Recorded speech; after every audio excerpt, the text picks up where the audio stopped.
This is President Jason Wright, and you're listening to Ramblin' About Washington.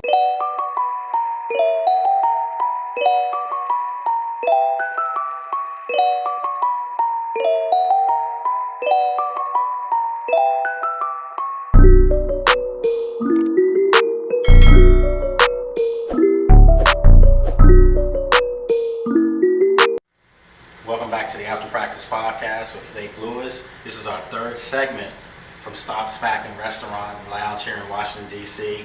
I have some other folks that I told you I was going to bring on. They were out tweeting about it.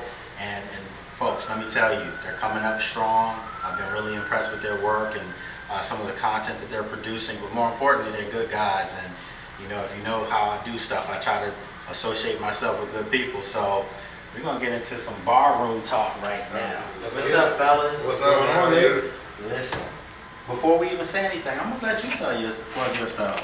Go ahead, plug yourselves to the fans out there. Let's do it. My name is Rio Robinson. I'm from Northern Virginia. I do a Washington football team podcast called Ramblin' About Washington, YouTube channel called Ramblin' with Rio Robinson. And I'm also a fan ambassador of the Washington football team. I actually just spent the week down in Richmond mixing it up, having a good time. I actually connected with Lake down there, and I'm here right now. So that's what we're doing right now. Absolutely, absolutely. My name is Jalen Morgan. I also have a Washington football team podcast. It's called the Bleedin BNG Podcast. You can find us at Bleedin BNG on Twitter, Instagram as well, and we're available on all podcast platforms. And we also have a YouTube channel. You can search Bleedin BNG and all our content will pop up. Yeah, I mean, you know, I'm impressed with you guys. And like I told you before, I mean, I have a platform, and I got to put it to use. When I see guys like yourself grinding and doing the right things, and then I meet you, and you're even nice with people in person, I'm like, yeah, I got to bring these brothers on. I got to get them on the show. So let's talk about this team. I mean, and it's good now because I can say you were down there and you saw the same things that I was seeing. Absolutely. How impressed were you? Everything. I was impressed. I was highly impressed. The one thing that impressed me a lot was the tempo of practice. I went to Richmond a couple years ago, I believe 2015, and it just seemed like everything was a drag. You know, that was We're talking about Club J. Yeah, Club J. Everything was a drag. You know, players were walking the stations, walking the drills and things, but it was a complete 180 this season. Just going out there this past season, players were rushing to stations and things like that. We heard pre-game pumped up speeches at 9:30 in the morning. It looked like everybody was highly motivated, and that was something exciting to see. I know for me, my biggest takeaway wasn't even something on the field. It was the atmosphere. It was the accessibility, the transparency. Team President Jason Wright's walking around talking. I had the electric slide with him. I was going to say, electric slide. You know, he just came up, dapped me up, talked to us. We kicked it for like 20 minutes. I met Mrs. Snyder. Like, I never would have thought that Tanya Snyder was so down to earth. Yeah, it just, the whole vibe, it feels like there's a real close-knit family organization coming, and you can just feel the culture changing right in front of our eyes. And on the football aspect of it, yeah, like he said, the tempo of practice, the seriousness of it. I hear coaches grilling dude. Like, it sounds like a well-run machine from top to bottom, and to see it firsthand in person, it was a great experience to be out there for the week. I mean, you're talking about coaches grilling dudes. I mean, years past, coaches get on players, and you see the coach walking out the building with their bags afterwards. Not now. The coaches are in full control of this outfit. And if you ever needed that leader in Ron Rivera to be just that, they have that. And I think guys respond to that. And, you know, it just doesn't seem like there's a lot of egos out on the field. Absolutely. Guys they're chirping with each other. I mean, they're going at it, but that's what you want. That's competition. That heat does it to you, too. Right, of course. As soon as you walk off the field, the same guys that were arguing are walking off the field with each other. You know, and that's what you want. So I'm excited about this year. I mean, this is my 10th year covering this team, and I've seen it all. I mean, literally. This might be, collectively, you know, 1 through 53, this might be their most talented team. I agree. And it's young, so it's only going to get better and better and better. So for you young guys, you know, I'm not going to date myself because they're younger than me folks. You haven't really seen a winner. You haven't seen a sustained win. Absolutely. And when guys like myself talk about, you know, the Riggins and Theismann, The good old days. Glory days. Y'all probably tired of hearing them stories. Yeah, man. Like me personally, I've never even seen a season where we were just a relative good team throughout. Every time I've seen us make the playoffs, we went streaking at the end of the season. It was a 7-game win streak, a 5-game win streak, 4-game win streak. I've never just seen a nice steady product go through the season. Yeah, I want to know what that's like. I was born in '91, the year we were 14-2 and won the Super Bowl. Yeah. I've never seen anything. Let me tell you how good those years were. So 1991. I'm about to date myself. I was second time I'm doing it. You know, my tradition is I gotta shout my school out. I was at Penn State. We are. So 91, all the kids from Philly, they were bringing up the body bag game. And I'm like, y'all have a Super Bowl.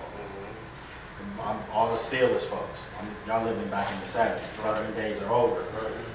People used to literally come up to me on campus and say, man, it must be nice to have a team like that. You just every year it was Super Bowl or bust, literally. And you guys are just like playoffs and hope. We do you one better. I'm 25. I haven't seen an 11-win season at all. I have not either. At 29. So never. Let's just say that. And I'm so glad you guys brought that up. That's a great segue too. This team is the only team in the NFL that has not had an 11-win season in, what's it, 24 years. Yes. That's bad. But guess what? They're going to get one this year. I think Because I predicted 11-6. I did too. I went 9-8 when the schedule first came out. When we did like a training camp preview, I said, you know what? I'm drinking the Kool-Aid fully, and I'm going 11-6. I need to see it, and Fitzmagic, I need a consistent season out of you. Because like he said, it's the best situation he's been in. It's phenomenal. I mean, what we can, hope happens this year. And, and I said, I do my bold predictions. And, I said, I think that this team's going to win the division. I think they're going to do something no team in the NFC East has done in 16 years. It's They're 4 or going 5 back Eagles. to back. Yeah, so, they can get it done. It's not going to be easy, but nothing's ever been easy for this outfit, ever. Never. But I think if this team were to go back to the playoffs, win the division again, and then the name change coming up, I don't care what the name is, people are going to be okay with it because they see where this is going. I said before, if they had the name Cupcakes, As and long they as those win cupcakes games, are winning, we right? rocking cupcake shirts. Yeah, absolutely. Give me some sprinkles. I'll be the first in line with a cupcake shit. That's the name of the game. I mean, winning cures everything. Everything. So Ex-Tiger. So I'm going to throw something at both of you guys, though. It's Okay. going to be good for your fan base to check out. So you guys bleed burgundy and gold, I'm sure. Absolutely. That's your Absolutely. plug. But if they change the name and they change the colors, let's just say they did go red, white, and blue, but some people were bringing up, would you be cool with that if they're winning? Okay. I'll start. Me, I can stir things up on Twitter sometime. By the way, follow me, real_Robinson91. There you go. But I didn't witness the glory days, so I have no attachment to the name, HTTR, the colors, or anything. So me personally, it would not bother me any, because at the end of the day, how I feel about it is, you can sell me whatever name. Give me nice uniforms, some nice looking merch, and not some generic gas station looking stuff.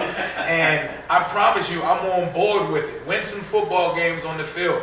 It would feel a little odd at first, but I honestly think that the team color should be a deeper burgundy and Vegas gold rather than mustard and wine. No, it should be that glitter, that gold when you see it. Just pop at you. That gold. Yes. Yeah, That's what it should something be. that is gold. Red, white, and blue though, what you think? I don't know. I think I'm on the opposite end of the spectrum. I do agree to you. In a sense, with the name, I wasn't too pressed when they decided to change the name. But changing the color and the complete branding of everything, I do want the organization to still have some sense of that identity from my childhood. Just maybe bringing that nostalgic feeling back. So maybe I'm being selfish. But I would still support this team definitely because I'm Washington through and through. I definitely So this is what I try to tell people.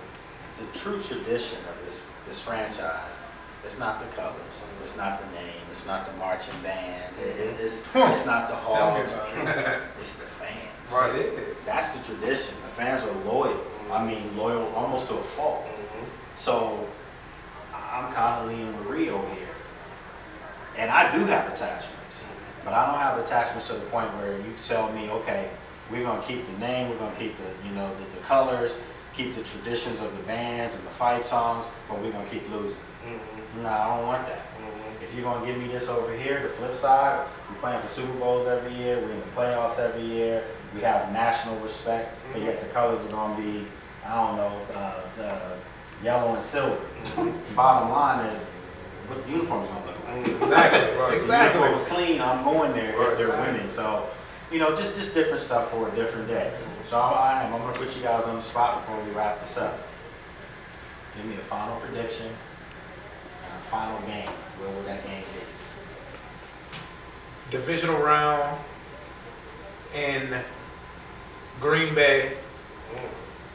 We're gonna lose by a touchdown. Okay. We're gonna go 11-6, and we're gonna win in the first round after winning the division for the second year in a row. Okay, I've been holding strong on this prediction, and Rio can confirm it. I think we're going to go 12-5, despite the great quarterbacks that we play and everything. I just feel like our defense is up to the task. And for the final game, I think it's going to be the NFC Championship. And we're going to lose at Levi Stadium against the San Francisco 49ers. But the outlook for the future is going to be very bright because, it's only nowhere to go but up from there, right? Who's quarterbacking the Niners when we play? Who's quarterbacking? I think it's going to be Trey Lance at that point. I think it's going to be Trey Lance. Spicy. For the NFC Championship. For the That's NFC real talk right Championship. there. That's I real might- 90s. I might lose. That's real 90s RFK for you. Don't even ask me for my prediction. It's on them. These are on them. So you got all year to get mine. But fellas, man, listen. I do want to tell you though, I'm impressed with what you're doing. Stay at it, and always, if anything I can do to help, help push you along, that's what you're here for. That's what I'm here for. All right? So I appreciate that. It means the world for you to open up your platform to someone like us in the process of trying to get some skin in the game, and it feels so great to see someone that looks like us doing this. Absolutely. I appreciate it. Oh, before we go out, I got to do this. I cannot possibly get out. You see these brothers got nice beards, and that's my thing. That's my thing. That's my shtick, so to speak. But I got a card right here, Stunner's Beard Sauce. That's you. Yes. So I actually have my own business. It's a men's grooming line where I sell beard products. Right now we have our signature beard oil and our signature beard wash with a beard balm soon to come. But you can follow us at Stunner Sauce on Instagram or www.stunnersbeardsauce.com. Just reach out to me and I'll make sure to get all that product to you. Yeah, I'm about to throw that up in here. And I can attest to the product too, because I've got the peppermint beard oil. I just finished it up. I smell it. Because I normally smell good. I'm like, that's not me today. Though.